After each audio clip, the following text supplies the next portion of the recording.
പ്രിയപ്പെട്ട ജോസി അച്ഛ, പ്രിയപ്പെട്ട ഇടവക ജനമേ, വലിയ സന്തോഷത്തോടും ആദരവോടും ഭക്തിയോടും കൂടിയാണ് ഞാനിവിടെ നിൽക്കുന്നത്. പല സമയവും ഞാൻ ഈ പള്ളിയിലെ ഒരു ചെറിയ കുട്ടിയായിരുന്നപ്പോൾ പ്രസംഗിക്കാൻ എഴുന്നേറ്റിട്ടുണ്ട്. പക്ഷെ അന്നൊക്കെയും അതൊരു ജസ്റ്റ് ഒരു പ്രസംഗം പോലെയായിരുന്നു. ഒരു ബാല്യത്തിൻ്റെ ചാബല്യത്തോടെയും അത്രയേറെ ഭക്തിയില്ലാതെയും ഒക്കെ ആയിരുന്നു ഞാൻ ഓരോ തവണയും കുട്ടിയായിരുന്നപ്പോൾ പ്രസംഗിക്കാൻ ഇവിടെ നിന്നിരിക്കുന്നത്. എന്നാൽ ഇന്നങ്ങനെയല്ല. ഞാൻ അറിഞ്ഞവനായ, ഞാൻ കണ്ടുമുട്ടിയവനായ എൻ്റെ ക്രിസ്തുവിനെ നിങ്ങൾക്ക് ഓരോരുത്തർക്കും പകർന്നു നൽകുവാനാണ് ഞാൻ ഇന്നിവിടെ നിൽക്കുന്നത്. ഈ ദേവാലയം എനിക്ക് വളരെ വളരെ വളരെ പ്രിയപ്പെട്ടതാണ്. എൻ്റെ പിതാവിൻ്റെ ഓർമ്മകൾ ഉറങ്ങുന്ന ഈ മണ്ണ് എനിക്ക് ഒത്തിരിയേറെ പ്രിയപ്പെട്ടതാണ്. അതെത്രമാത്രം പ്രിയപ്പെട്ടതാണെന്ന് എനിക്ക് വാക്കുകൾ കൊണ്ട് പറഞ്ഞറിയിക്കാൻ പറ്റത്തില്ല.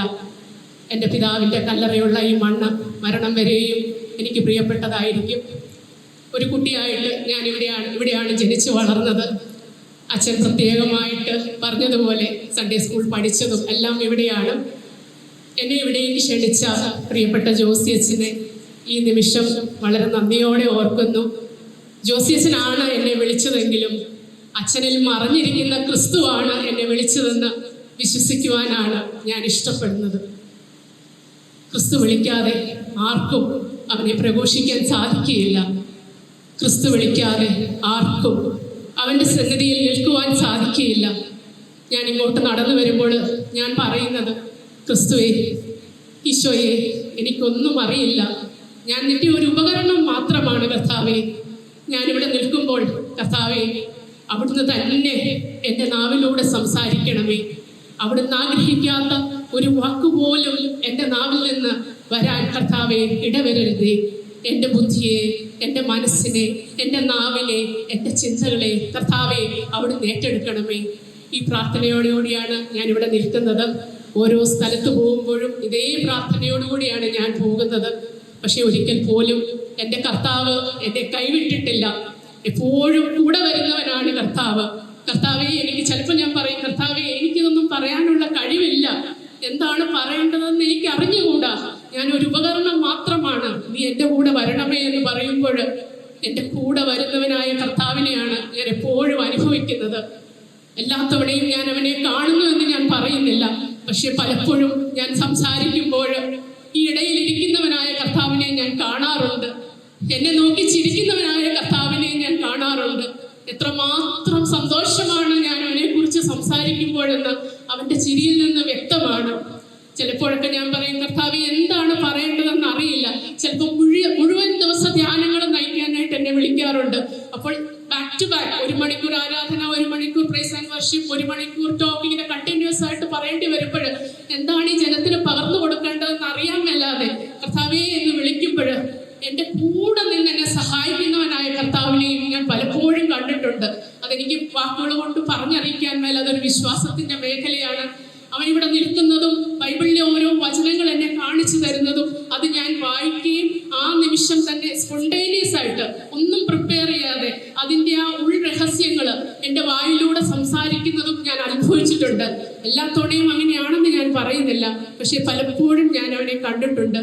അവനിൽ വിശ്വസിച്ചുകൊണ്ട് അവൻ എന്നെ സഹായിക്കുമെന്ന് പ്രതീക്ഷിച്ചുകൊണ്ട് തന്നെയാണ് ഞാനിപ്പോഴും ഈ ദുഃഖ വെള്ളിയാഴ്ചയുടെ വലിയ ദിനത്തിൽ നിങ്ങൾ ഓരോരുത്തരുടെയും മുമ്പിലായിരിക്കുന്നത്.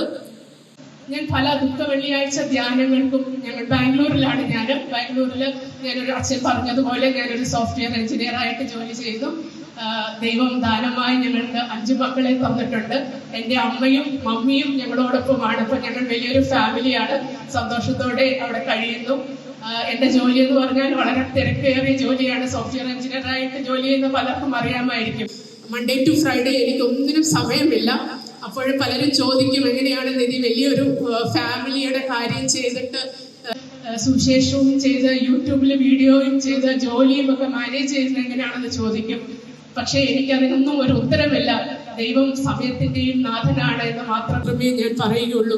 എന്നെ കൊണ്ട് എന്തൊക്കെ ചെയ്യണമെന്ന് ആഗ്രഹിക്കുന്നുവോ അതെല്ലാം ചെയ്യുവാനുള്ള സമയവും അതെല്ലാം ചെയ്യുവാനുള്ള കഴിവും എല്ലാം കർത്താവ് തരുന്നു. ഒന്നും നമ്മുടെ യോഗ്യതയല്ല, എല്ലാം കർത്താവ് ദാനമായി നൽകുന്നതാണ്. എല്ലാം നമ്മൾ കർത്താവിൽ നിന്ന് ദാനമായി സ്വീകരിക്കുന്നതാണ്. നമ്മുടെ കുടുംബം, നമ്മുടെ ജോലി, നമ്മുടെ ജീവിത പങ്കാളി, നമ്മുടെ മാതാപിതാക്കൾ, നമ്മുടെ മക്കൾ എല്ലാം നമ്മുടെ കർത്താവിൽ നിന്ന് നമുക്ക് ദാനമായി കിട്ടിയതാണ്. ആ ഒരു ദാനത്തെ നമ്മൾ എത്രയും വിലയോടുകൂടി കരുതണമെന്ന് എപ്പോഴും ഞാൻ ഓർക്കും. ഞാൻ അവിടെ ജോലി ചെയ്യുന്നതാണെന്ന് പറഞ്ഞു. കഴിഞ്ഞ 6 വർഷമായിട്ടാണ് ഞാൻ കർത്താവിൻ്റെ വചനം പങ്കുവയ്ക്കാൻ തുടങ്ങിയത്. വചനം പങ്കുവയ്ക്കാൻ പോവുക എന്ന് പറയുമ്പോൾ എനിക്കത് ഭയങ്കര ഒരു മടിയുള്ള കാര്യമാണ്. കാരണം ഞാനിങ്ങനെ ഭയങ്കര നന്നായിട്ട് സംസാരിക്കാൻ കഴിവുള്ള ആളൊന്നുമല്ല. അവിടെ എനിക്ക് കൂടുതലും ഇംഗ്ലീഷിലുള്ള ധ്യാനങ്ങൾക്കാണ് വിളി ലഭിക്കാറുള്ളത്. ഒരു ധ്യാനമന്ത്രി ഇംഗ്ലീഷ് ധ്യാനത്തിന് അവിടെ ഒരു ബ്രദറാണ് നടത്തുന്നത്. അദ്ദേഹത്തിന് പ്രായമായി. അപ്പോൾ അദ്ദേഹത്തിന് സുഖമില്ലാതെ വരുമ്പോൾ ആ ക്ലാസ്സുകളൊക്കെ എടുക്കാനാണ് എന്നെ മിക്കവാറും വിളിക്കാറുള്ളത്. അപ്പൊ കർത്താവ് എന്നോട് പറഞ്ഞിരിക്കുന്നു, എവിടെയാണോ നിന്നെ ഞാൻ അയക്കുന്നത് അവിടെ നീ പോവുക, വിശ്വാസത്തോട് പോവുക, ഞാൻ നിന്നെ സഹായിക്കും. അപ്പൊ ചിലപ്പോഴൊക്കെ ഞാൻ ഓർക്കും, കർത്താവെ ഇംഗ്ലീഷ് ധ്യാനമാണ്, മുഴുവൻ സമയം നയിക്കേണ്ടതാണ്. എന്താണ് ഇവര്? നമ്മുടെ കൾച്ചർ അല്ലല്ലോ, മലയാളികളല്ലല്ലോ അവിടെ വരുന്നത്. ഗോവൻസും നോർത്ത് ഇന്ത്യൻസും പല ഗ്രൂപ്പ് ആൾക്കാരാണ് വരുന്നത്. അവരൊന്നും അവരുടെ കൾച്ചറും ഒന്നും എനിക്ക് അറിഞ്ഞുകൂടാ. എന്താണ് കർത്താവെ ഞാൻ ഇവരോടൊക്കെ പറയേണ്ടത്? പക്ഷെ അവിടെ ചെന്ന് നിൽക്കുമ്പോൾ കർത്താവ് എൻ്റെ നാവിലൂടെ സംസാരിക്കുന്ന ഒരു അനുഭവമാണ് എനിക്കുള്ളത്. അപ്പോൾ 6 വർഷമായിട്ട് ഞാൻ ജോലി കർത്താവിൻ്റെ വേല ചെയ്യുന്നു. പക്ഷെ ഈ 6 വർഷം ഞാൻ പഠിച്ച കാര്യങ്ങളും ഞാൻ അനുഭവിച്ച ക്രിസ്തുവിൻ്റെ സ്നേഹവും എനിക്ക് പറയണമെങ്കിൽ മണിക്കൂറുകളോളം പറഞ്ഞാലും തീരത്തില്ല. മണിക്കൂറുകളോളം പറഞ്ഞാലും തീരത്തില്ല. ഓരോ ദിവസവും ഓരോ അനുഭവമാണ്. ഓരോ നിമിഷവും കർത്താവ് എൻ്റെ കൂടെ വരുന്ന പോലെ ഒരു അനുഭവമാണ്. ഒരു ഉദാഹരണം പറയുകയാണെങ്കിൽ, ഓരോ ശുശ്രൂഷയ്ക്കും എനിക്ക് ഇതേക്കുറിച്ച് പറയാൻ പറ്റും. കഴിഞ്ഞ ഞായറാഴ്ച ഞാൻ പള്ളിയിൽ ഇരുന്നപ്പോൾ പെട്ടെന്ന് ഞാൻ എൻ്റെ പിതാവിനെ കുറിച്ച് ഓർത്തു.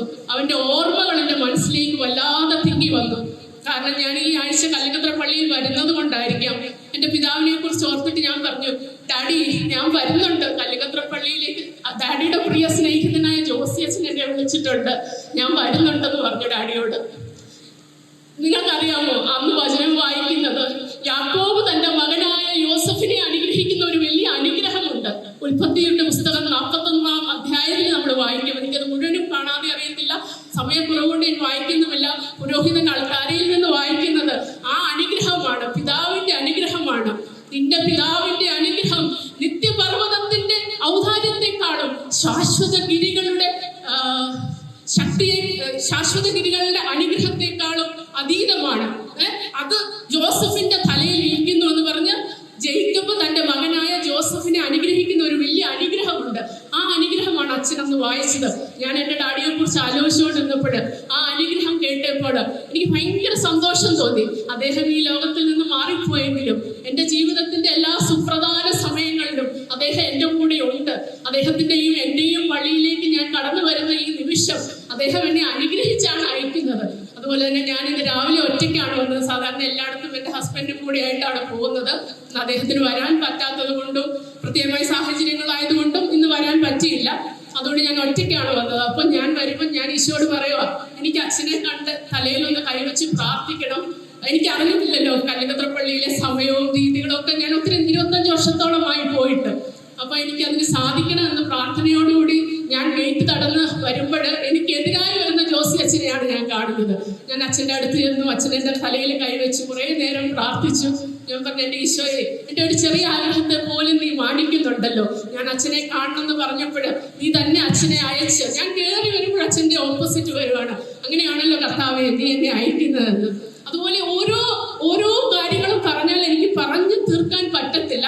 പക്ഷേ ദുഃഖവെള്ളിയാഴ്ച ദിനമായതുകൊണ്ടും ദുഃഖവെള്ളിയാഴ്ചയോടനുബന്ധിച്ച് എനിക്ക് ലഭിച്ച 1-2 അനുഭവങ്ങൾ മാത്രം ഈ കുറഞ്ഞ സമയത്തിൽ പറയാനായിട്ട് ഞാൻ ആഗ്രഹിക്കുകയാണ്.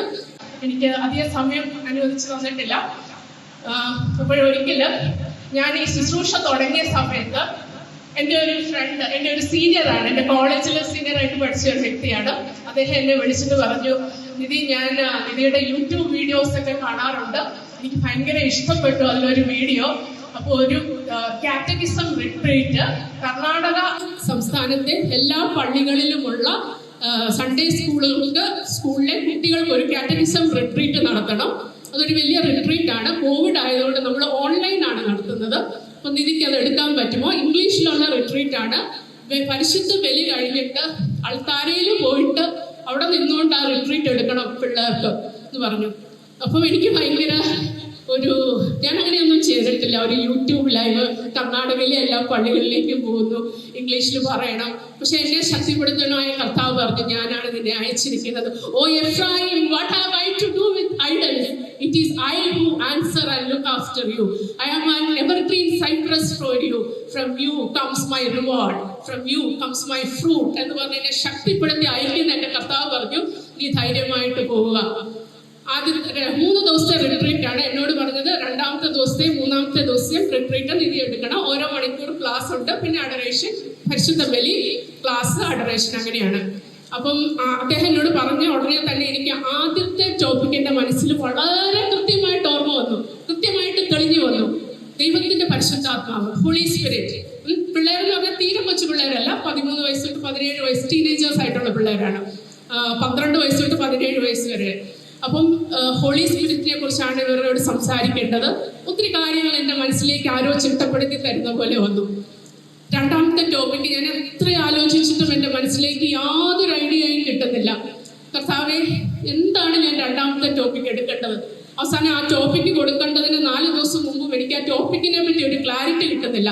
ഒത്തിരി ടോപ്പിക്കുകൾ എൻ്റെ മനസ്സിൽ വരുന്നുണ്ട്, പക്ഷേ എൻ്റെ മനസ്സിൽ പറയുവാണ് ഇതല്ല ഇതല്ല ഇതല്ല. അപ്പം ഞാൻ പറഞ്ഞു, ഫൈനലി കർത്താവേ, ഇനി 3-4 ദിവസമേ ഉള്ളൂ, നീ തന്നെ എനിക്ക് കാണിച്ചു തരണമേ എന്ന് പറഞ്ഞപ്പോൾ സമയം കുറവുകൊണ്ട് ഞാൻ ഒത്തിരി എക്സ്പ്ലെയിൻ ചെയ്യുന്നില്ല. ഞാൻ രാത്രി കിടന്നപ്പോൾ സ്വപ്നത്തിൽ കർത്താവ് എനിക്ക് കാണിച്ചു തന്നു, പരിശുദ്ധ കുർബാനയെ കുറിച്ചാണ് നീ ഈ കുട്ടികൾക്ക് പറഞ്ഞു കൊടുക്കേണ്ടത്. അതെനിക്ക് വളരെ വ്യക്തമായിട്ട് മനസ്സിലായി. അപ്പം ഞാൻ എൻ്റെ ഹസ്ബൻഡിനോട് പറഞ്ഞു, ഞാൻ ഇന്നലെ രാത്രി ഇങ്ങനെ ഒരു സ്വപ്നം കണ്ടു, പരിശുദ്ധ കുർബാന, ഹോളി മാസിനെ കുറിച്ച് പറയാനാണ് കർത്താവ് പറയുന്നത്. എൻ്റെ ഭർത്താവ് പറഞ്ഞു, അത് വളരെ നല്ല ടോപ്പിക്കാണ്, നീ അതിനെക്കുറിച്ച് തന്നെ പറയണം, എനിക്കത് ഭയങ്കര ഇഷ്ടമാണെന്ന് പറഞ്ഞ് പുള്ളി എന്നെ എൻകറേജ് ചെയ്തു. അപ്പം ഞാൻ കർത്താവിനോട് ചോദിച്ചു, കർത്താവേ, നീ ഇപ്പം എനിക്ക് ടോപ്പിക്കിനെ കുറിച്ചുള്ള ക്ലാരിറ്റി തന്നു. പരിശുദ്ധ കുർബാന എന്ന് പറയുമ്പോൾ എന്താണ് കർത്താവേ ഈ പിള്ളേർക്ക് ഞാൻ പറഞ്ഞു കൊടുക്കേണ്ടത്? എന്താണ്, ഏത് രീതിയിലാണ് ഞാൻ അതിനെ പറഞ്ഞു കൊടുക്കേണ്ടതെന്ന് പറഞ്ഞപ്പോൾ എനിക്ക് മൂന്ന് അനുഭവങ്ങളുണ്ടായി പരിശുദ്ധ കുർബാനയിൽ. അതാണ് ഞാൻ നിങ്ങളോട് ഇന്ന് ഷെയർ ചെയ്യാൻ ആഗ്രഹിക്കുന്നത്. ഈ സ്വപ്നം ഉണ്ടായിട്ട് അടുത്ത ഞായറാഴ്ച ഞാൻ പള്ളിയിലേക്ക് പോവുകയാണ്. പള്ളിയിലേക്ക് ഞാൻ കടന്നു പോകുമ്പോൾ ആ സ്റ്റെപ്പ് കയറിയപ്പോഴേ വലുതായ ഒരു സന്തോഷം എൻ്റെ മനസ്സിലങ്ങ് വന്ന് നിറഞ്ഞു. ഇറ്റ്സ് ലൈക്ക് നമ്മൾ സാധാരണ അനുഭവിക്കുന്ന ഒരു സന്തോഷമല്ല, അതൊരു സമാധാനം എന്ന് വേണമെങ്കിൽ എനിക്കതിനെ പറയാം. It's a super natural piece.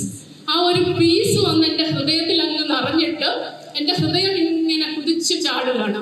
സന്തോഷത്താൽ കുതിച്ച് ചാടുകയല്ല, ദൈവിക സമാധാനത്താലും ദൈവത്തിൻ്റെ സന്തോഷത്താലും ഞാനങ്ങ് നിറഞ്ഞ്, ഞാൻ ആൾക്കാരോട് വളരെ ചേർന്നാണ് നിൽക്കുന്നത്. ബെഞ്ചാണ് ഞങ്ങളുടെ പള്ളിയിൽ. ബെഞ്ചിൽ വന്നിട്ട് ഞാനിങ്ങനെ നിൽക്കുമ്പോൾ ഞാൻ പരിപൂർണമായിട്ടും എനിക്കറിയാം ദൈവത്തിന്റെ സാന്നിധ്യം അവിടെ ഉണ്ടെന്ന്. ഞാൻ ദൈവത്തെ കാണുന്നൊന്നുമില്ല, പക്ഷെ എനിക്ക് 100% അറിയാം കർത്താവ് അവിടെ ഉണ്ടെന്ന്. ഞാൻ കർത്താവിന്റെ ബലി നടക്കുമ്പോൾ കർത്താവിനെ കാണുന്നത് പോലെയാണ് ഞാൻ അവിടെ നിൽക്കുന്നത്. കണ്ണുകൊണ്ട് ഞാൻ കാണുന്നില്ല, പക്ഷെ അവൻ അവിടെ ഉണ്ട്. നമ്മുടെ വചനം എന്താ നമ്മളെ ഓർമ്മിപ്പിക്കുന്നത്? When 2 or 3 gather in my name, there am I in the midst of them. 2-3 പേർ എന്റെ നാമത്തിൽ ഒരുമിച്ച് കൂടുമ്പോൾ അവരുടെ മധ്യേ ഞാൻ ഉണ്ടായിരിക്കും എന്നാണ് കർത്താവ് പറഞ്ഞിരിക്കുന്നത്. 3 പേര് മതി, അവരുടെ മധ്യേ ഞാൻ ഉണ്ടായിരിക്കും. ഒരു പള്ളിയിൽ അല്ലെങ്കിൽ ഒരു ദേവാലയത്തിൽ എത്രയധികം ജനങ്ങളാണുള്ളത്. ഞങ്ങളുടെ പള്ളിയിൽ 1500-2000 ആൾക്കാരാണ് അവിടെ ഇരിക്കുന്നത്. ആ തിങ്ങി നിറഞ്ഞ സ്ഥലത്ത് ദൈവത്തിന്റെ സാന്നിധ്യം ഉണ്ടെന്ന് എനിക്ക് ഉറപ്പാണ്. When 2 or 3 gather in my name, there am I in the midst of them. എന്റെ കർത്താവ് വാഗ്ദാനങ്ങളിൽ വിശ്വസ്തനാണ്. വാഗ്ദാനങ്ങളിൽ വിശ്വസ്തനായ കർത്താവ് അവന്റെ സത്യം പാലിക്കുക തന്നെ ചെയ്യും.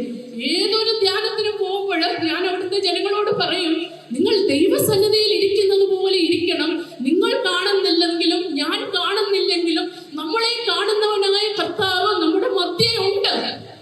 നമ്മുടെ ഓരോ ഹൃദയ വിചാരങ്ങളും അവൻ ഗ്രഹിക്കുന്നുണ്ട്. ചിലപ്പോഴൊക്കെ ഞാൻ ഭയപ്പെട്ടു പോകും. എന്റെ ചിന്തയിലൂടെ പോയ ചെറിയ ചിന്തകൾക്ക് പോലും അവൻ ആൻസർ പറയുമ്പോൾ എന്റെ കർത്താവേ, ഈ ഒരു ചെറിയ ചിന്ത പോലും നിന്നിൽ നിന്ന് മറഞ്ഞിരിക്കുന്നില്ലേ എന്ന് ഞാൻ കർത്താവിനോട് ചോദിക്കും. അത്രയേറെ ഞാൻ ചിലപ്പോൾ ഭയന്നു പോയിട്ടുണ്ട്. അപ്പോൾ നമ്മുടെ വാക്കുകള്, നമ്മൾ ചെയ്യുന്ന പാപങ്ങള്, നമ്മൾ എത്രമാത്രം സൂക്ഷ്മതയുള്ളവരായിരിക്കണം അല്ലേ? അന്ന് ആ കുർബാനയില് കർത്താവിന്റെ പരിശുദ്ധ സാന്നിധ്യം അവിടെ ഉണ്ട്. ഞാനിങ്ങനെ കരഞ്ഞു പ്രാർത്ഥിക്കുവാണ്. ഞാൻ ചുറ്റുപാടും ആരെയും കാണുന്നില്ല. ഞാനിങ്ങനെ ഷോളിട്ട് ഇങ്ങനെ നിന്ന് പ്രാർത്ഥിക്കുവാണ്. ആരെയും ശല്യപ്പെടുത്തുന്നില്ല. എൻ്റെ കണ്ണുകൾ ഇങ്ങനെ നിറഞ്ഞ് ഞാൻ പ്രാർത്ഥിക്കുകയാണ്. അപ്പോൾ പുരോഹിതൻ കസായും വിലാസായും ഉയർത്തുന്ന സമയത്ത് ഇതെന്റെ ശരീരമാകുന്നു എന്ന് കർത്താവ്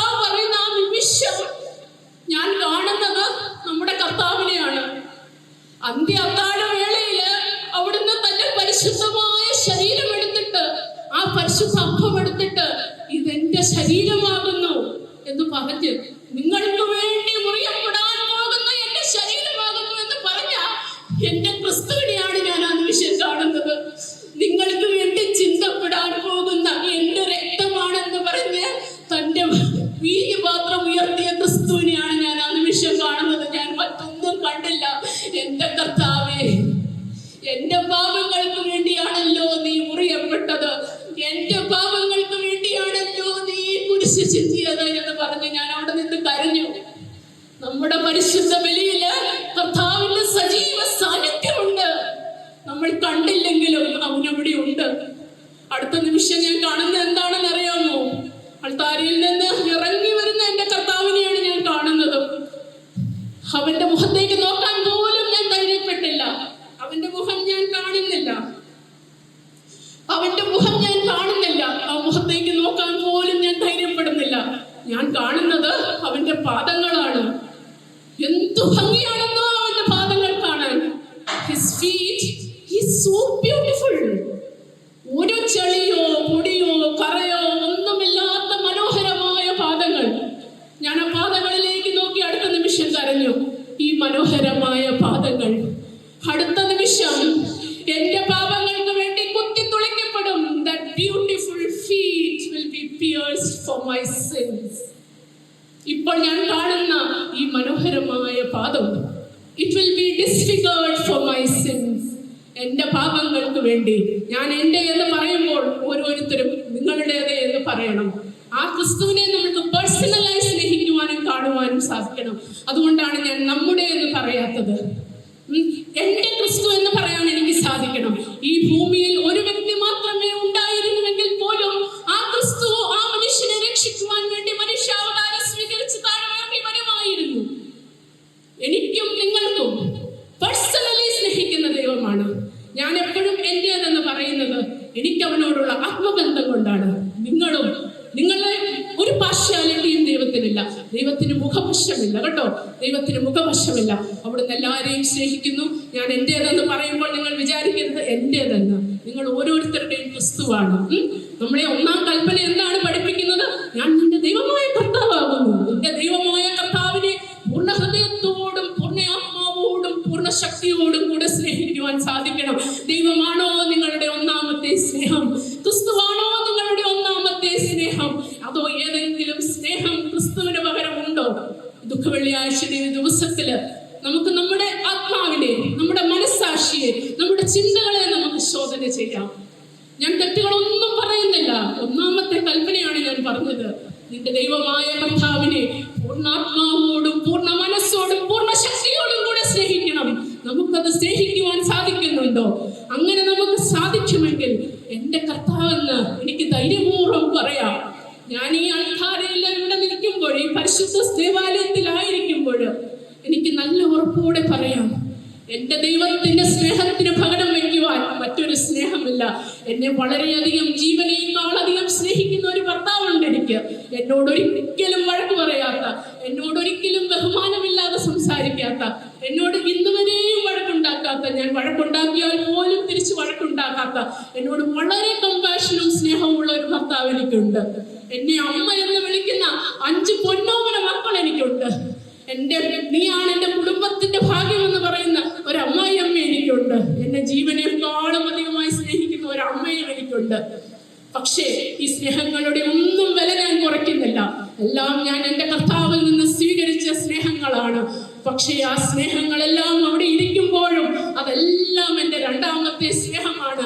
ഒന്നാമത്തെ സ്നേഹം അവനായിരിക്കുവാൻ വേണ്ടി ബാക്കി എല്ലാ സ്നേഹങ്ങളെയും ഞാൻ രണ്ടാം സ്ഥാനത്തേക്ക് തള്ളി താഴ്ത്തി. ഞാൻ അതിലൊരു തെറ്റും ചെയ്യുന്നില്ല. നമ്മുടെ ഒന്നാം കൽപ്പന അതാണ് പറയുന്നത്. നിന്റെ ദൈവമായ കർത്താവിനെ പൂർണ്ണ ഹൃദയത്തോടും പൂർണ്ണ ആത്മാവോടും പൂർണ്ണ ശക്തിയോടും കൂടി സ്നേഹിക്കണം. ഞാൻ എന്റെ കർത്താവിന്റെ പാദങ്ങൾ കണ്ടു. ഞാൻ ഓടിപ്പോയി മുട്ടുകുത്തി. ഞാൻ നിൽക്കുന്നിടത്ത് തന്നെയാണ് നിൽക്കുന്നത്, പ്രാർത്ഥിക്കുന്നിടത്ത് തന്നെ നിന്ന് പ്രാർത്ഥിക്കുന്നത്. പക്ഷെ എന്റെ മനസ്സുകൊണ്ടും എന്റെ ആത്മാവ് കൊണ്ടും ഞാൻ എവിടെയാണോ എന്റെ കർത്താവിനെ കണ്ടത് ആ സ്ഥലത്തേക്ക് ഞാൻ ഓടിപ്പോയി. എന്റെ കണ്ണുനീര് കൊണ്ട് ഞാൻ അവന്റെ കാലുകൾ തഴുകി. ഞാൻ അവന്റെ പാദം ചുംബിച്ചോ എന്ന് എനിക്ക് ഓർമ്മയില്ല. ചുംബിക്കാൻ ഞാൻ ധൈര്യപ്പെട്ടില്ല എന്നാണ് എനിക്ക് തോന്നുന്നത്. പക്ഷെ അവന്റെ പാദങ്ങൾ ഞാൻ കഴുകി. എൻ്റെ കർത്താവെ, ഞാൻ നിന്നെ സ്നേഹിക്കുന്നു, എൻ്റെ പാപങ്ങൾക്ക് വേണ്ടിയാണല്ലോ ഈ മനോഹരമായ പാദങ്ങൾ കുത്തി മുറിവേൽപ്പിക്കാൻ പോകുന്നത് എന്ന് പറഞ്ഞ് ഞാൻ ആ നിമിഷം അവിടെ നിന്ന് കരഞ്ഞു. നിങ്ങൾക്കറിയാമോ പ്രിയപ്പെട്ടവരെ, അന്ന് രാത്രി ഞാൻ ഉറക്കത്തിലേക്ക് വഴുതി വീഴുമ്പോൾ ആരോ എൻ്റെ കാല് മസാജ് ചെയ്യുവാണ്. ഞാൻ ഉറക്കത്തിൽ നിന്ന് എഴുന്നേറ്റ് നോക്കി, ആരാണ് എൻ്റെ കാലുകൾ മസാജ് ചെയ്യുന്നത്? അപ്പോൾ എൻ്റെ അമ്മ പയ്യെ ഇരുന്ന് ക്രീം തേച്ച് എൻ്റെ കാല് മസാജ് ചെയ്യാണ്. എൻ്റെ അമ്മ ഇന്ന് വരെ അങ്ങനെ ഒരു കാര്യം ചെയ്തിട്ടില്ല. അതിനുശേഷം ആ ദിവസം വരെ അങ്ങനെ ഒരു കാര്യം ചെയ്തിട്ടില്ല. അതിനുശേഷം ഇന്ന് വരെയും അങ്ങനെ ചെയ്തിട്ടില്ല. എനിക്ക് പലപ്പോഴും സുഖമില്ലാതിരുന്നിട്ടുണ്ട്, ഞാൻ വിഷമിച്ചിട്ടുണ്ട്, വേദന അനുഭവിച്ചിട്ടുണ്ട്, പ്രസവ ക്ലേശങ്ങൾ അനുഭവിച്ചിട്ടുണ്ട്. അപ്പോഴൊന്നും എൻ്റെ പാദങ്ങൾ മസാജ് ചെയ്യാത്ത അമ്മ അന്ന് ക്രീം തേച്ച് എൻ്റെ പാദങ്ങൾ മസാജ് ചെയ്യാണ്. ഞാൻ ചോദിച്ചു, അമ്മ എന്താ ചെയ്യുന്നത്? മമ്മി എന്തായി ചെയ്യുന്നത്? ഞാനിങ്ങനെ കടന്നു പോയി കുറി പാസ് ചെയ്തപ്പോൾ ഞാൻ നിന്റെ കാല് കണ്ടു, അതെല്ലാം വല്ലാതെ ഉണങ്ങിയിരിക്കുന്നു. അതുകൊണ്ട് ഞാൻ നിന്നെ ഉണർത്താതെ പയ്യെ ക്രീം തേച്ച് പയ്യെ മസാജ് ചെയ്യുമായിരുന്നു. നീ ഉണരുവല്ലെന്നാണ് ഞാൻ വിചാരിച്ചേ. ആ ഉറക്കത്തിലും ഞാൻ കരഞ്ഞു, കർത്താവേ, ഇന്ന് പള്ളിയിൽ വെച്ച് ഞാൻ അങ്ങയുടെ പാദങ്ങൾ മസാജ് ചെയ്തു. ഇന്ന് രാത്രി എൻ്റെ അമ്മയെ തന്നെ അവൾ നയിച്ച് എൻ്റെ പാദങ്ങളെ മസാജ് ചെയ്തു. നമ്മുടെ ഓരോ ചെറിയ പ്രവൃത്തിക്കും പ്രതിഫലം തരുന്നവനാണ് നമ്മുടെ കർത്താവ്. നമ്മുടെ ഓരോ ചെറിയ സ്നേഹത്തിനും പ്രതിസമ്മാനം തരുന്നവനാണ് നമ്മുടെ കർത്താവ്. ആ സ്നേഹത്തെ കുറിച്ച് വർണ്ണിക്കുവാൻ എനിക്ക് വാക്കുകളില്ല. ഒരു സ്ത്രീ, ഒരു ലേഡി അവരുടെ ദുഃഖത്തില് ധ്യാനം കൂടിയപ്പോൾ അവർ പറഞ്ഞു, അത് കഴിഞ്ഞപ്പോൾ ഭർത്താവിന്റെ സ്നേഹമില്ല എന്നൊരു വിഷമമായിരുന്നു അവർക്ക്. ധ്യാനം കഴിഞ്ഞപ്പോൾ അവർ സന്തോഷത്തോടെ നടക്കുന്ന കണ്ട് അച്ഛൻ ചോദിച്ചു, എന്താണ് നിങ്ങളെ ഇത്രയധികം സന്തോഷപരിധിയാക്കുന്നത്? നിങ്ങൾ കുറച്ചു ദിവസങ്ങൾ മുമ്പ് വളരെ ദുഃഖിതയായിരുന്നുവല്ലോ. അപ്പോൾ ആ സ്ത്രീ പറഞ്ഞു, സൂര്യൻ ഉദിച്ചു നിൽക്കുമ്പോൾ ആരും കംപ്ലൈന്റ് ചെയ്യത്തില്ല, അച്ഛാ മെഴുകുതിരി കത്തുന്നില്ല എന്ന്. ദൈവമാകുന്ന കർത്താവിന്റെ സ്നേഹം ദൈവത്തിൽ നിന്ന് റിസീവ് ചെയ്യുമ്പോൾ മറ്റ് സ്നേഹങ്ങളില്ല എന്ന് നമുക്ക് തോന്നത്തില്ല. എനിക്ക് മറ്റ് സ്നേഹങ്ങളില്ല എന്ന് തോന്നുന്നില്ല. പക്ഷെ എൻ്റെ ഭർത്താവിന്റെ സ്നേഹം, എൻ്റെ മക്കളുടെ സ്നേഹം, എൻ്റെ മാതാപിതാക്കളുടെ സ്നേഹം എല്ലാം കർത്താവിന്റെ സ്നേഹത്തിന് മുമ്പിൽ മങ്ങിയതായി തോന്നുകയാണ്. ഒന്നിനെയും വില കുറച്ച് കാണിക്കുന്നില്ല. എല്ലാം നമുക്ക് വിലപ്പെട്ട ബന്ധങ്ങളാണ്. ദൈവത്തിന്റെ അൾത്താരയിൽ നിന്ന് നമ്മൾ സ്വീകരിച്ചതാണ് നമ്മുടെ ഭർത്താവിനെ അല്ലെങ്കിൽ ഭാര്യയെ. അതൊക്കെയും വലിയ വലിയ ഭാഗ്യങ്ങളാണ്. എങ്കിൽ പോലും അതൊന്നും കർത്താവിനപ്പുറമാകരുത്, കർത്താവിന്റെ സ്നേഹത്തിന് അപ്പുറമാകരുത്. ഞാൻ എൻ്റെ മോൾ ഇവിടെ ഉണ്ട്, അവളോട് ഞാൻ എപ്പോഴും പറയും, ദൈവത്തെ നീ നിന്റെ ഒന്നാം പ്രയോറിറ്റി ആക്കണം. നീ നിന്റെ ദൈവത്തെ ഒന്നാം പ്രയോറിറ്റി ആക്കുമ്പോൾ മാത്രമേ ദൈവം നിന്നെയും അവന്റെ ഒന്നാം പ്രയോറിറ്റി ആക്കുകയുള്ളൂ. ദൈവത്തിന് ഇഷ്ടമില്ലാതെ ജീവിക്കുന്ന ഒരു വ്യക്തിക്ക് ഒരാവശ്യം വരുമ്പോൾ കർത്താവിന്റെ അടുത്ത് ചെന്ന് പ്രാർത്ഥിക്കുമ്പോൾ ഒരു പക്ഷേ ചിലപ്പോൾ ഉത്തരം കിട്ടിയേക്കാം. പക്ഷെ അതല്ല അതിന്റെ ശരി. നാം ദൈവമായ കർത്താവിനെ ഒന്നാം സ്ഥാനത്ത് നിർത്തണം. അതായിരുന്നു എൻ്റെ രണ്ടാമത്തെ അനുഭവം. ക്രൂശിതന്റെ ആ പാദങ്ങള്, മുറിഞ്ഞ പാദങ്ങള്. മൂന്നാമതൊരിക്കൽ ഞാൻ കാണുകയാണ്, കർത്താവ് മുറിയപ്പെട്ട കുഞ്ഞാടായി മദ്ബഹായിൽ നിൽക്കുന്നു, വളരെയേറെ വേദന സഹിച്ച്. യോഹന്നാൻ കണ്ടല്ലോ വെളിപാടിന്റെ പുസ്തകത്തില്, കൊല്ലപ്പെട്ട കുഞ്ഞാട്. പക്ഷെ ഞാൻ കണ്ട കുഞ്ഞാട് കറുത്ത കുഞ്ഞാടായിരുന്നു, അതിന് ചാരനിറമായിരുന്നു. പക്ഷെ എനിക്ക് മനസ്സിലായി പരിശുദ്ധ ബലിയെ കുറിച്ച് പ്രസംഗിക്കുവാനാണ് കർത്താവ് എനിക്ക് ദർശനം തന്നതെന്ന്. അതുകൊണ്ട് ധ്യാനത്തിന് പോയി ഞാൻ രണ്ടാമതും പരിശുദ്ധ ബലിയുടെ അനുഭവങ്ങൾ വിവരിച്ചു. അപ്പോൾ ഞാൻ അവരോട് പറഞ്ഞു, എന്താണെന്നറിയില്ല, ഞാൻ കറുത്ത കുഞ്ഞാടിനെയാണ് കണ്ടത്. ബൈബിളിൽ വെളുത്ത കുഞ്ഞാടാണ് നമ്മൾ കാണുന്നത്. കഴിഞ്ഞ ആഴ്ചയാണോ അതിന്റെ മുമ്പത്തെ ആഴ്ചയാണോ എന്നറിഞ്ഞുകൂടാ. ഞാൻ പീഡാനുഭവത്തെ കുറിച്ച് ധ്യാനിക്കുമ്പോൾ കർത്താവ് എന്നോട് പറഞ്ഞു, നീ പറഞ്ഞില്ലേ നീ കണ്ടത് കറുത്ത കുഞ്ഞാട്, അല്ലെങ്കിൽ ചാരം നിറം. ചാരത്തിനും ബ്ലാക്കിനും ഇടയ്ക്ക് ഒരു കളറാണ് ഞാൻ കാണുന്നത്. ഞാൻ വെളുത്ത കുഞ്ഞാടായിരുന്നു. പക്ഷെ നിന്റെ പാപങ്ങള് ഞാൻ എന്റെ ശരീരത്തിൽ വഹിച്ചു. ഈ മനുഷ്യരാശിയുടെ മുഴുവൻ പാപങ്ങൾ വഹിച്ചാണ് ഞാൻ കർത്തവനായത്. എഫേസ്യർക്കാർക്ക് എഴുതിയ പുസ്തകത്തിൽ നമ്മൾ വായിക്കുന്നില്ലേ, സഭയെ കറയോ ചുളിവോ മറ്റു കുറവുകളോ ഇല്ലാതെ മഹത്വപൂർണ്ണയായി അവന് തന്നെ പ്രതിഷ്ഠിക്കേണ്ടതിനും അവൾ യാതൊരു കുറവുമില്ലാത്തവളും ആയിരിക്കേണ്ടതിനു വേണ്ടി തന്നെ തന്നെ അവൻ മറുവിലയായി നൽകി. അല്ലേ?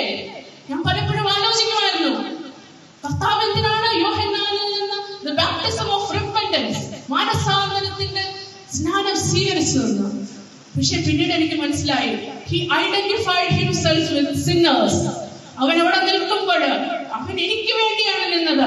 He stood in the waters of Jordan in solidarity with me.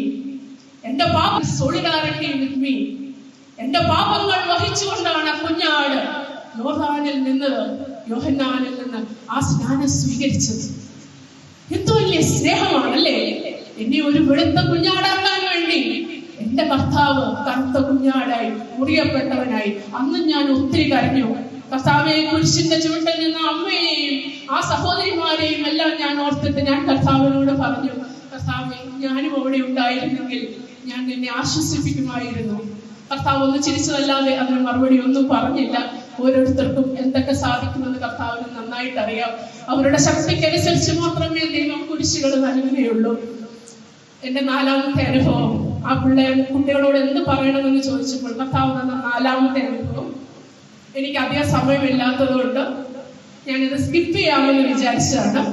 പക്ഷേ ഞാൻ ഒരു തിരുവനന്തപുരത്ത് ഒരു ബ്ലെസ്സഡ് ഫാമിലി എന്ന് പറഞ്ഞൊരു ഗ്രൂപ്പുണ്ട്. മക്കൾ ദൈവസന്നിധിയിലേക്ക് തിരിച്ചു പോയ അമ്മമാരുടെ ഒരു കൂട്ടായ്മയാണ്. ബഹുമാനപ്പെട്ട രേണു ചേച്ചിയാണ് അത് സ്ഥാപിച്ചത്. നിങ്ങളിൽ ഒരുപക്ഷെ കുറച്ചെങ്കിലും പേര് കേട്ടിട്ടുണ്ടായിരിക്കും. ബഹുമാനപ്പെട്ട ഡാനിയൽ പൂവണ്ണത്തിൽ അച്ഛന്റെ കീഴിലുള്ള ഒരു ഗ്രൂപ്പാണ്. മക്കൾ ദൈവസന്നിധിയിലേക്ക് തിരിച്ചു പോയ അമ്മമാരുടെ ഒരു വലിയ കൂട്ടായ്മയാണ്. അപ്പൊ എനിക്കൊരു യൂട്യൂബ് ചാനലുണ്ടെന്ന് അച്ഛൻ പറഞ്ഞല്ലോ, ലൈഫ് ഗിവിംഗ് വാട്ടേഴ്സ് എന്ന് പറഞ്ഞ്. ആ ചാനലിന് വേണ്ടി ഞാൻ രേണു ചേച്ചിയുടെ ഒരു ഇന്റർവ്യൂ എടുത്തായിരുന്നു. ആ ഇന്റർവ്യൂ എടുത്തു കഴിഞ്ഞപ്പോഴും ഞാൻ ചേച്ചിയായിട്ട് വളരെ ക്ലോസ് ആയിട്ട് എപ്പോഴും സംസാരിക്കാറുണ്ട്. ചേച്ചിയുടെ ഗ്രൂപ്പിന് വേണ്ടി ചിലപ്പോൾ എന്നെ ക്ലാസ് എടുക്കാൻ വിളിക്കാറുണ്ട്. കഴിഞ്ഞ വർഷം ഞാൻ അവരുടെ ഗ്രൂപ്പിന് വേണ്ടി ഉത്തമഗീതത്തിന്റെ മുഴുവൻ ക്ലാസ്സും എടുത്തായിരുന്നു. അപ്പൊ എവിടെ ശുശ്രൂഷയ്ക്ക് പോകുമ്പോഴും ഞാൻ ചേച്ചിയെ വിളിച്ചിട്ട് പറയും, ചേച്ചി, ഇങ്ങനെ ഒരു ശുശ്രൂഷയ്ക്ക് ഞാൻ പോകുന്നുണ്ട്, എനിക്ക് വേണ്ടി പ്രാർത്ഥിക്കണം.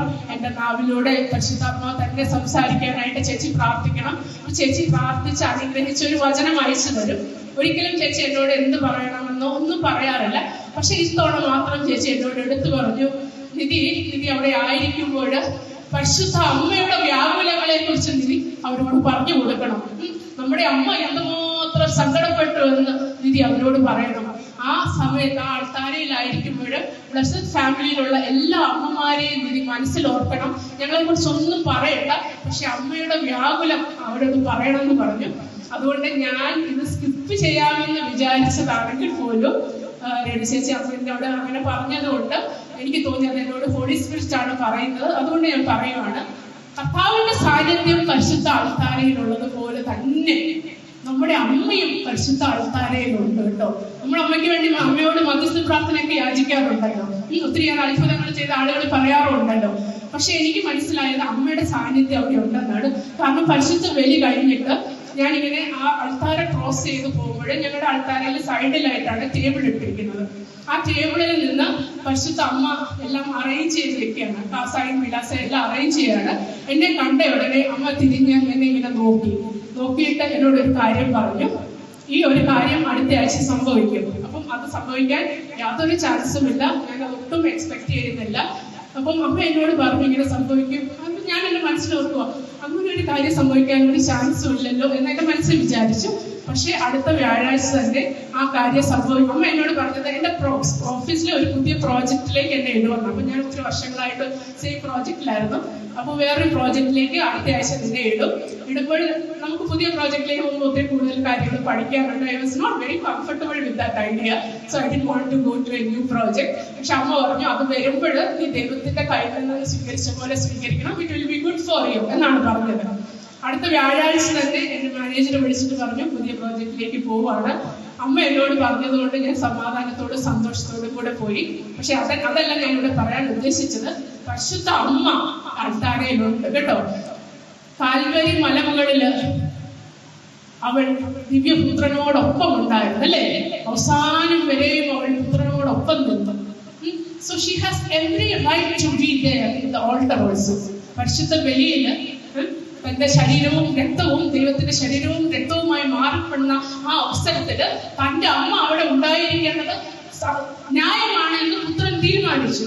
So she is present there.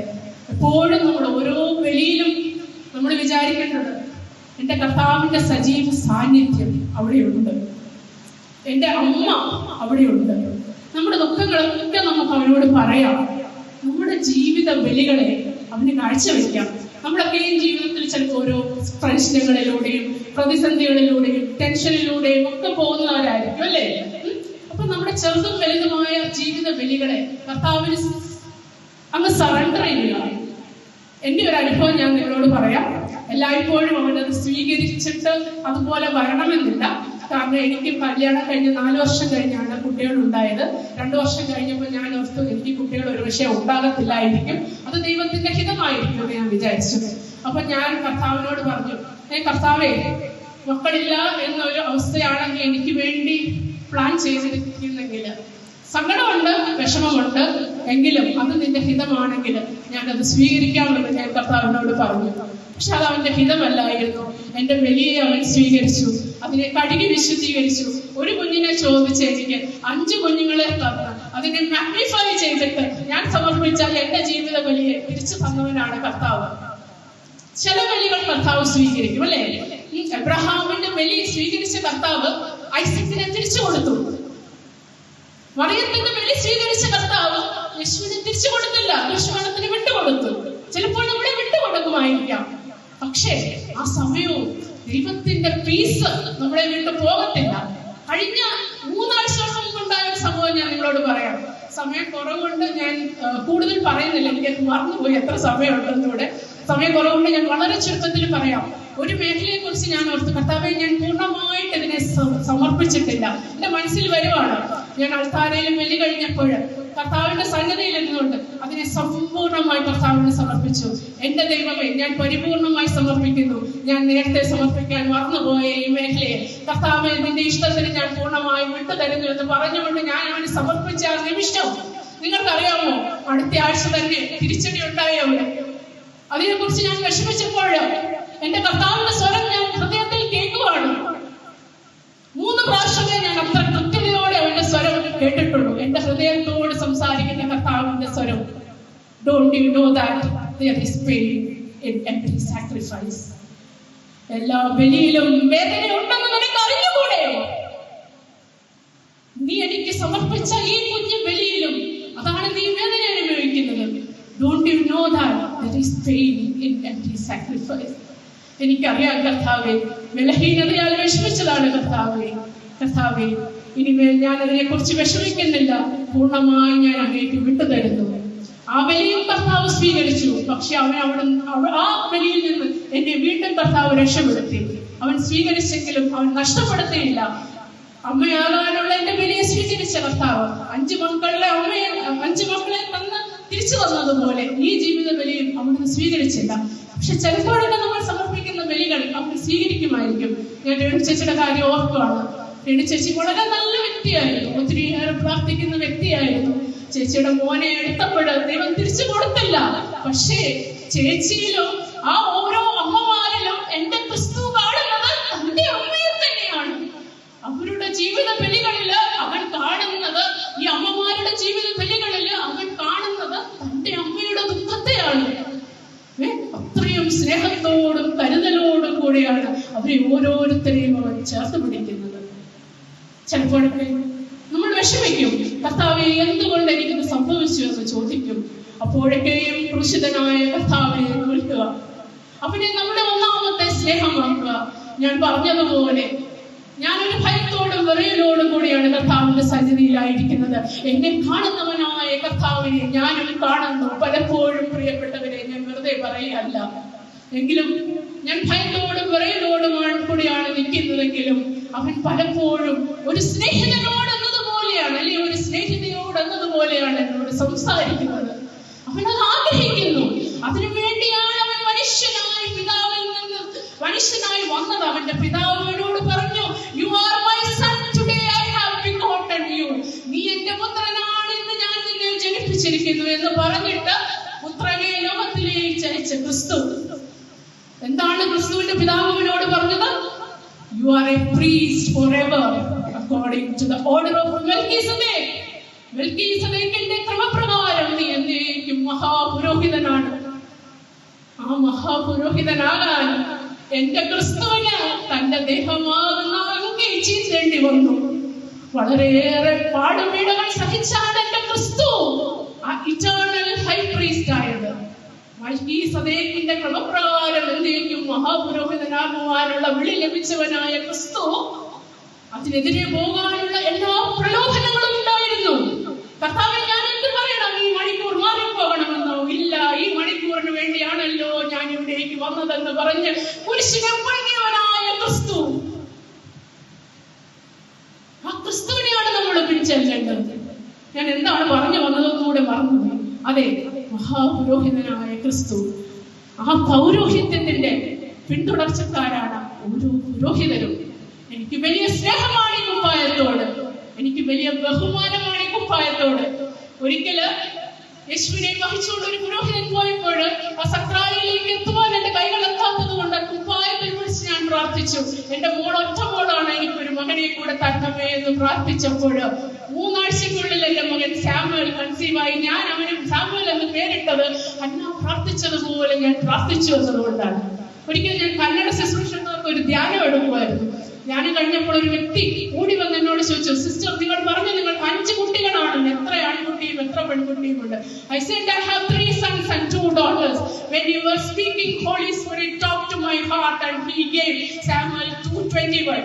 Hannah conceived and bore 3 sons and 2 daughters, and boy Samuel grew up in his presence. അന്ന ഗർഭം ധരിച്ച് 3 പുത്രന്മാരെയും 2 പുത്രിമാരെയും പ്രസവിച്ചു. ബാലനായ ശമൂവേലാകട്ടെ ദൈവസന്നിധിയിൽ വളർന്നു വന്നു. അപ്പൊ ഞാൻ ആദ്യം പറഞ്ഞത് അവരോട്, അതെ, സാമുവേൽ എനിക്കുമുണ്ട്. ഹന്നായെ പോലെ ഞാൻ പ്രാർത്ഥിച്ച് വാങ്ങിച്ചതാണ് എന്റെ സാമുവേലിനെ. പിന്നീടാണ് ആ നമ്പേഴ്സ് എന്റെ മനസ്സിലേക്ക് ക്ലിക്ക് ചെയ്യുന്നത്. 3 sons and 2 daughters കർത്താവിന്റെ പ്ലാനാണ്. എന്റെ മാതൃത്വം ഞാൻ ദൈവത്തിന് സമർപ്പിച്ചപ്പോൾ, എന്റെ ദൈവമേ ഞാൻ സമർപ്പിക്കുന്നു എന്ന് പറഞ്ഞപ്പോൾ 5 മക്കളെ നൽകി എന്നെ അനുഗ്രഹിച്ചവനായ കർത്താവ് നമ്മുടെ ജീവിത ബലികളെ, നമ്മൾ സമർപ്പിക്കുന്ന ചെറിയ ചെറിയ കാര്യങ്ങളെ പോലും സന്തോഷത്തോടെ സ്വീകരിക്കുന്നവനാണ് കർത്താവ്. ഉത്തമഗീതത്തിലെ ഉത്തമങ്ങളുടെ പാട്ട് പറയുന്നു, I am my beloved, ഞാൻ എന്റെ പ്രിയന്റേതാണ്. കർത്താവ് സ്വല്പം ചോദിക്കും, യോനായുടെ പുത്രനായ സൈമണേ, ഇതിനേക്കാൾ അധികമായി നീ എന്നെ സ്നേഹിക്കുന്നു. അപ്പോൾ നമുക്ക് പറയാൻ സാധിക്കണം, കർത്താവേ, ഞാൻ നിന്നെ സ്നേഹിക്കുന്നു എന്ന്. എന്റെ കർത്താവ് എന്നോട് ചോദിച്ചു, ഞാൻ നിനക്ക് തന്ന ഈ ഭർത്താവിനേക്കാളും, സ്നേഹസമ്പന്നനായ ഭർത്താവിനേക്കാളും, മനോഹര പുഷ്പങ്ങളായ 5 മക്കളെക്കാളും ഉപരിയായി നീ എന്നെ സ്നേഹിക്കുന്നു. ഞാൻ പറഞ്ഞു, യാതൊരു സംശയവുമില്ല കർത്താവേ, നീയാണ് എന്റെ ഒന്നാമത്തെ സ്നേഹം. ഞാൻ നിന്നെ അവരെക്കാളെല്ലാം ഉപരിയായി സ്നേഹിക്കുന്നു. അങ്ങയുടെ സ്നേഹത്തിന് പകരം വയ്ക്കുവാൻ മറ്റൊരു സ്നേഹമല്ല, ഞാൻ നിന്റേതാണ്. Do you know what I heard when I said this? അവൻ പറഞ്ഞു, ഞാനും നിന്റേതാണ്. നമ്മൾ അവന്റെ ഒന്നാം സ്നേഹമാക്കുമ്പോൾ അവൻ നമ്മെയും അവന്റെ ഒന്നാം സ്നേഹമാക്കും. ഞാൻ എന്റേതെന്ന് പറയുമ്പോൾ ഒരിക്കലും ചിന്തിക്കരുത് ഞാൻ എന്റേതെന്ന് പറയുന്നുണ്ട് കേട്ടോ. നിങ്ങൾ ഓരോരുത്തർക്കും അവൻ അതുപോലെ തന്നെ സ്വീകാര്യനാണ്, അത്രയധികം സമീപസ്ഥനാണ്. പാപം ഒഴികെ ഒന്നും ഓടുന്ന വെറുക്കുന്നില്ല കർത്താവ് പലപ്പോഴും എന്നോട് സ്നേഹ സംഭാഷണം നടത്താറുണ്ട്. ഞാൻ കർത്താവിനോട് കഴിഞ്ഞിടെ ചോദിച്ചു, കർത്താവേ, നീ എന്നെ ഇത്ര വലിയ സ്നേഹിക്കുവാൻ ഞാൻ നിനക്ക് ആരാണ് കർത്താവേ? അവിടുന്ന് പറഞ്ഞു, ഫിലിപ്പിന്റെ മകളും ജോണിന്റെ ഭാര്യയും സാമുവേലിന്റെ അമ്മയുമായ നീ എനിക്ക് അതീവ പ്രിയങ്കരിയാണ്. ഞാൻ ചോദിച്ചു, കർത്താവേ, എത്ര പേർ പ്രിയങ്കരിയാണ്? എന്റെ ജീവനെ മറുവിലയായി നൽകുവാൻ തക്കവണ്ണം അത്രമേൽ പ്രിയങ്കരിയാണ് നീ എനിക്ക്. ആ പ്രിയങ്കരനായ ക്രിസ്തുവാണ് നമ്മെ ഓരോരുത്തരെയും ക്ഷണിക്കുന്നത്. ഈ ദുഃഖ വെള്ളിയാഴ്ചയുടെ വലിയ ദിനത്തില് നമുക്കവനെ നമ്മുടെ ഒന്നാം സ്നേഹമാക്കാം. ഒന്നാം കൽപ്പന നമ്മളെ ഓർമ്മിപ്പിക്കുന്നത് അതാണ്. എന്റെ ദൈവമായ കർത്താവിനെ പൂർണ്ണാത്മാവോടും പൂർണ്ണ മനസ്സോടും പൂർണ്ണ ശക്തിയോടും കൂടെ സ്നേഹിക്കുക. അവൻ ചോദിക്കുമ്പോൾ, ഓ കർത്താവേ, ഞാൻ നിന്നെ സ്നേഹിക്കുന്നുവെന്ന് ശിമയോനെ പോലെ പറയുവാനുള്ള ഒരു വലിയ ഭാഗ്യം, ഒരു കൃപ നമ്മൾക്ക് ഓരോരുത്തർക്കും ലഭിക്കട്ടെ എന്ന വലിയ പ്രാർത്ഥനയോടുകൂടെ എന്റെ വാക്കുകൾ ചുരുക്കുന്നു. ഈ അവസരം എനിക്ക് തന്ന അച്ഛനോട് ഒരിക്കൽ കൂടി എന്റെ ഹൃദയത്തിന്റെ ഭാഷയിൽ നന്ദി പറയുന്നു. Thank you. God bless you.